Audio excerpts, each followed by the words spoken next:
بسم الله الرحمن الرحيم والصلاة والسلام على رسوله الأمين وعلى أهله وصحبه أجمعين. Mes frères et sœurs, Assalamu alaikum wa rahmatullahi wa barakatuh. Al-Hussein ibn Saylam était un rabbin juif à Médine, qui était très respecté par les gens de la ville, même ceux qui n'étaient pas juifs. Il était connu pour sa piété et sa bonté, sa droiture et sa véracité. Al-Hussein a vécu une vie paisible et douce, mais il était sérieux et organisé dans la gestion de son temps. Chaque jour, il passait du temps à faire des adorations, à enseigner la religion et à prêcher dans le temple. Il passait aussi du temps dans son verger pour prendre soin des palmiers de dattes ou pour tailler certains arbres. Par la suite, il s'est consacré à l'étude de la Torah pour augmenter et améliorer ses connaissances en religion. Pendant qu'il étudiait la Torah, il a été très marqué par certains versets qui parlaient de la venue d'un prophète, qui viendrait pour compléter le message des anciens prophètes. Al-Hussein a donc pris très au sérieux l'apparition du nouveau prophète à la Mecque, l'apparition de Mohammed sallallahu alayhi wa sallam. Al-Hussein a dit: quand j'ai entendu parler de l'apparition du messager d'Allah, j'ai commencé à me renseigner sur son nom, sa généalogie, ses caractéristiques, et j'ai commencé à comparer ces informations avec ce qui était contenu dans nos livres. À partir de ces enquêtes, j'étais convaincu que c'était bel et bien le prophète d'Allah. Cependant, je ne l'ai pas dit aux Juifs, j'ai tenu ma langue. Puis, vint le jour où le prophète a quitté la Mecque pour se diriger vers Médine. Quand il est arrivé et s'est arrêté à Kouba, un homme s'est précipité dans la ville en criant aux gens et en annonçant l'arrivée du prophète. À ce moment-là, j'étais en haut d'un palmier en train de travailler. Ma tante était assise sous le palmier. En entendant cette nouvelle, j'ai crié: Allahu Akbar! Allahu Akbar! Quand ma tante a entendu mon takbir, elle s'est plainte en me disant: que Dieu te prive! Par Dieu, si tu avais entendu que Moïse était venu, tu n'aurais pas été aussi content. Je lui ai dit: mais ma tante, par Dieu, il est vraiment le frère de Moïse. Il suit sa religion et il a été envoyé avec la même mission que Moïse.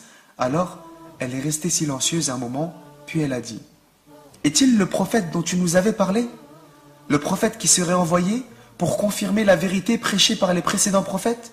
Le prophète qui est venu compléter le message de son Seigneur? Je lui ai dit: oui, c'est bien lui. Alors, sans aucune hésitation, je suis allé à la rencontre du prophète. Devant sa porte, j'ai vu une foule de gens. Je me suis alors frayé un chemin dans la foule, jusqu'à ce que j'entende les premiers mots du prophète. Je l'ai entendu dire: ô gens, répandez la paix, partagez la nourriture, priez pendant la nuit alors que les gens dorment, et vous entrerez au paradis en paix. Subhanallah. Les trois premiers mots que ce compagnon a entendus de la bouche du prophète sallallahu alayhi wa sallam, c'était la paix, le partage et la prière nocturne. Et où est-ce que ça mène? Au paradis. Toi, mon frère, ma sœur, quand tu rencontres un frère ou une sœur pour la première fois, est-ce que tes premiers mots sont des mots de paix et de partage qui pourront te mener au paradis, ou est-ce que c'est des critiques, des jugements et des mauvais soupçons qui pourront te mener en enfer? La première fois que tu vois ton frère ou ta sœur, est-ce que tu le prends dans tes bras et tu lui dis que tu l'aimes pour Allah, ou est-ce que tu le renifles pour connaître l'odeur de son minhaj? Maintenant, regarde ce que ces mots ont provoqué. Le compagnon nous dit: j'ai regardé le messager de près, j'ai examiné son visage et j'étais convaincu que son visage n'était pas celui d'un imposteur. Je me suis rapproché de lui et j'ai dit: La ilaha illallah, Muhammadan Rasulallah. À ce moment-là, le prophète s'est tourné vers moi et m'a demandé: quel est ton nom? Je lui ai répondu: Al-Hussein ibn Saylam. Il m'a dit: à partir d'aujourd'hui, ton nom est Abdullah ibn Salam. Je lui ai dit: oui, j'accepte, par celui qui t'a envoyé avec la vérité. Je ne veux pas avoir un autre nom après ce jour. Je suis rentré chez moi et j'ai présenté l'islam à ma femme, mes enfants et le reste de ma famille. Ils ont tous accepté l'islam, y compris ma tante qui était âgée. Par contre, je leur ai conseillé de cacher notre conversion à l'islam aux autres juifs. Ensuite, je suis retourné auprès du prophète et lui ai dit: ô messager d'Allah, les juifs sont un peuple qui a tendance à calomnier et mentir sur les autres. J'aimerais que tu invites leurs hommes les plus savants pour te rencontrer. Pendant cette réunion, tu me cacheras dans une de tes chambres pour qu'ils ne me voient pas. Après les avoir invités à l'islam, pose-leur des questions sur moi, en leur demandant ce qu'ils feraient si je devenais musulman. Le prophète m'a alors caché dans l'une de ses chambres et a invité les savants juifs à lui rendre visite. Il les a invités à l'islam, alors ils ont commencé à le contester et à discuter avec lui au sujet de la vérité. Quand le prophète a vu qu'il n'était pas prêt à accepter l'islam, il a posé la question suivante. Qui est Al-Hussein ibn Saylem pour vous? Ils dirent, c'est notre chef, le fils de notre chef. Il est notre rabbin et notre savant, le fils de notre rabbin et notre savant. Si jamais il acceptait l'islam, accepteriez-vous l'islam vous aussi? Demanda le prophète. Ils répondirent, il n'accepterait jamais l'islam, que Dieu le protège d'accepter l'islam.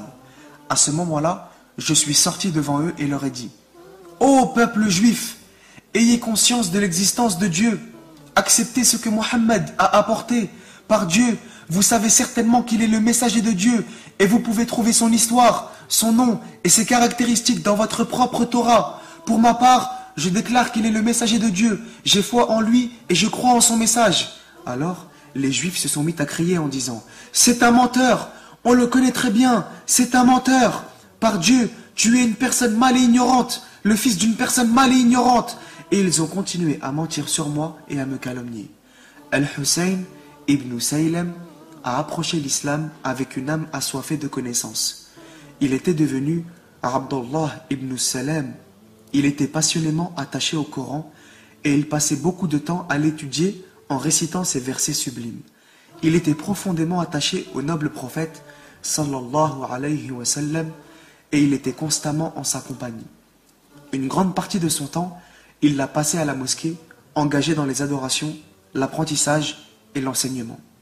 Il était connu pour son parcours incroyable et pour son assiduité au cercle d'évocation des compagnons qui se réunissaient régulièrement dans la mosquée du prophète sallallahu alayhi wa sallam. Abdullah ibn Salam était connu parmi les compagnons comme un homme de Ahl al-Jannah, un homme du paradis, tout simplement parce qu'il a suivi le conseil de son messager qui était de tenir fermement à l'anse la plus solide, la corde la plus solide, qui est la croyance et la soumission totale à Allah. Mon frère, ma sœur, toi qui as délaissé ta religion pour les plaisirs de ce bas monde, toi qui délaisses la prière pour les chichas et les soirées, toi qui préfères traîner en bas des cités au lieu des mosquées, toi qui préfères obéir à ton supérieur au lieu de ton Seigneur en retirant le voile de la pudeur, sache que tu n'auras la réussite et le bonheur qu'en revenant vers Allah. Alors reviens. هذا ما أعلم والله أعلى وأعلم سبحانك اللهم وبحمدك أشهد أن لا إله إلا أنت أستغفرك وأتوب إليك والسلام عليكم ورحمة الله وبركاته.